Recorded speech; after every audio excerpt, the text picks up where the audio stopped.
Hi friends, എല്ലാവർക്കും പുതിയൊരു വീഡിയോയിലേക്ക് സ്വാഗതം. ഇന്നത്തെ വീഡിയോ എന്ന് പറയുന്നത് ബ്രെഡ് വെച്ചിട്ട് നമുക്ക് ഈസി ആയിട്ട് തന്നെ തയ്യാറാക്കിയെടുക്കാൻ പറ്റുന്നൊരു ബ്രെഡ് റോളാണ്.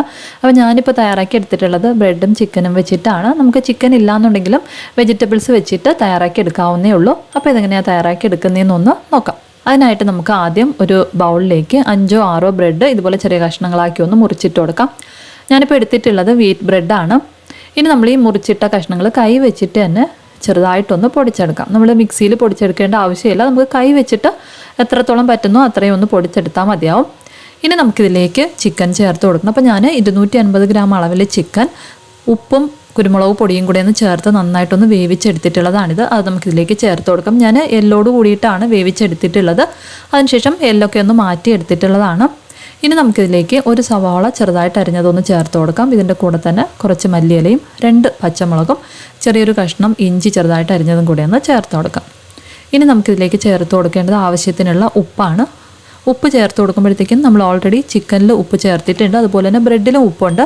അപ്പോൾ അതിനനുസരിച്ചിട്ട് വേണം ഉപ്പ് ചേർത്ത് കൊടുക്കാനായിട്ട്. ഇനി ഇതിലേക്ക് 1/2 ടീസ്പൂൺ അളവിൽ മുളക് പൊടിയും 1/4 ടീസ്പൂൺ അളവിൽ ഗരം മസാലയും കൂടി ചേർത്തതിന് ശേഷം നന്നായിട്ടൊന്ന് മിക്സ് ചെയ്തെടുക്കാം. നല്ലതുപോലെ ഒന്ന് മിക്സ് ചെയ്തെടുക്കുമ്പോഴത്തേക്കും നമുക്ക് ഈ ഒരു പരുവത്തിലൊന്ന് കിട്ടും. ഇങ്ങനെ നമുക്ക് കയ്യിലൊന്ന് ഉരുളയാക്കി എടുക്കാൻ പറ്റുന്ന രീതിക്ക് കിട്ടിയില്ല എന്നുണ്ടെങ്കിൽ 2 സ്പൂൺ അളവിൽ വെള്ളം കൂടി ഒന്ന് ചേർത്തൊന്ന് കുഴച്ചെടുത്താൽ മതിയാവും. ഇനി നമ്മൾ കുറേശ്ശെ ആയിട്ട് ബ്രെഡ് എടുത്ത് ഇതുപോലെ ഒന്ന് കയ്യിൽ വെച്ച് ഉരുളയാക്കിയതിന് ശേഷം നമുക്ക് ഇതുപോലെ ഒന്ന് റോൾ ചെയ്തൊന്ന് എടുക്കാം. ഇപ്പം ഞാൻ ഒരെണ്ണം ഒന്ന് റെഡിയാക്കി എടുത്തിട്ടുണ്ട്. ഇതുപോലെ നമുക്ക് ബാക്കിയുള്ള എല്ലാ ബ്രെഡും ഒന്ന് റോളാക്കി ഒന്ന് എടുക്കണം. അതിനുശേഷം നമുക്കിതൊന്ന് മാറ്റി വെച്ചിട്ട് നമുക്കൊരു ബൗളിലേക്ക് 2 സ്പൂൺ അളവിൽ മൈദ ചേർത്ത് കൊടുക്കാം.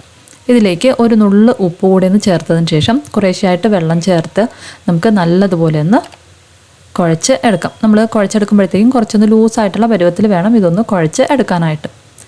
ഞാനിപ്പോൾ ഈ ഒരു പരുവത്തിലൊന്ന് കലക്കി എടുത്തിട്ടുണ്ട്. ഇനി ഇതിൻ്റെ കൂടെ നമുക്ക് വേണ്ടത് ബ്രെഡ് പൊടിച്ചതാണ്. ഒരു 4 ബ്രെഡ് മിക്സിയിൽ നന്നായിട്ടൊന്ന് പൊടിച്ചെടുത്തിട്ടുണ്ട്. ഇനി നമ്മൾ റോളാക്കി വെച്ചിട്ടുള്ള ബ്രെഡ് ഓരോന്നായിട്ട് എടുത്ത് നമ്മൾ കലക്കി വെച്ചിട്ടുള്ള മൈദയിലൊന്ന് മുക്കിയതിന് ശേഷം പൊടിച്ച് വെച്ചിട്ടുള്ള ബ്രെഡിലിട്ട് നമുക്ക് നന്നായിട്ടൊന്ന് കോട്ട് ചെയ്ത് എടുക്കാം. ഇതുപോലെ നമുക്ക് ബാക്കിയുള്ള എല്ലാ ബ്രെഡും നമ്മൾ റോളാക്കി വെച്ചിട്ടുള്ള എല്ലാ ബ്രെഡും നമ്മൾ കലക്കി വെച്ചിട്ടുള്ള മൈദയിലൊന്ന് മുക്കി ഈ ബ്രെഡ് പൊടിയിൽ നന്നായിട്ടൊന്ന് കോട്ട് ചെയ്ത് എടുക്കാം. അതിനുശേഷം നമുക്കിതൊന്ന് ഫ്രൈ ചെയ്യാനായിട്ട് തുടങ്ങാം. അപ്പോൾ അതിനായിട്ട് എണ്ണയൊന്ന് ചൂടാകാനായിട്ട് വെച്ചിട്ടുണ്ട്. എണ്ണ ചൂടായതിന് ശേഷം നമ്മൾ ബ്രെഡ് പൊടി വെച്ച് നമ്മൾ കോട്ട് ചെയ്ത് വെച്ചിട്ടുള്ള എല്ലാ ബ്രെഡ് റോളും നമുക്ക് എണ്ണയിലേക്കൊന്ന് ഇട്ട് കൊടുക്കാം. അതിനുശേഷം നമുക്കിതുപോലെ ഒന്ന് ചെറുതായിട്ടൊന്ന് ഇളക്കി കൊടുക്കാം. എല്ലാ സൈഡും നല്ലതുപോലെ ഒന്ന് വെന്ത് നല്ലൊരു ഗോൾഡൻ ബ്രൗൺ കളറായി വരുന്നവരേക്കും ഒന്ന് ഫ്രൈ ചെയ്ത് എടുക്കാം. ഇപ്പം നമ്മുടെ ബ്രെഡ് റോളെല്ലാം തന്നെ നന്നായിട്ടൊന്ന് വെന്ത് നല്ലൊരു കളറിൽ വന്നിട്ടുണ്ട്. ഈ ഒരു സമയം നമുക്ക് എണ്ണയിൽ നിന്ന് കോരി മാറ്റാവുന്നതാണ്. ഇതുപോലെ നമുക്ക് ബാക്കിയുള്ള ബ്രെഡ് റോളും ഒന്ന് റെഡിയാക്കി എടുക്കാം. അപ്പോൾ ഇത്രയേ ഉള്ളൂ. നമുക്ക് എളുപ്പത്തിൽ തന്നെ തയ്യാറാക്കി എടുക്കാൻ പറ്റുന്നൊരു ഈവനിങ് സ്നാക്കാണ്. കുട്ടികളൊക്കെ സ്കൂൾ വിട്ട് വരുന്ന സമയത്ത് അവർക്ക് തയ്യാറാക്കി കൊടുക്കാൻ പറ്റുന്ന നല്ല അടിപൊളിയായിട്ടുള്ളൊരു ഐറ്റം. അപ്പോൾ ബ്രെഡ് ഉണ്ടെന്നുണ്ടെങ്കിൽ എന്തായാലും ഒന്ന് തയ്യാറാക്കി നോക്കുക. നിങ്ങൾക്ക് വീഡിയോ ഇഷ്ടപ്പെടുകയാണെന്നുണ്ടെങ്കിൽ എന്തായാലും ഒന്ന് ലൈക്ക് ചെയ്തേക്കണേ.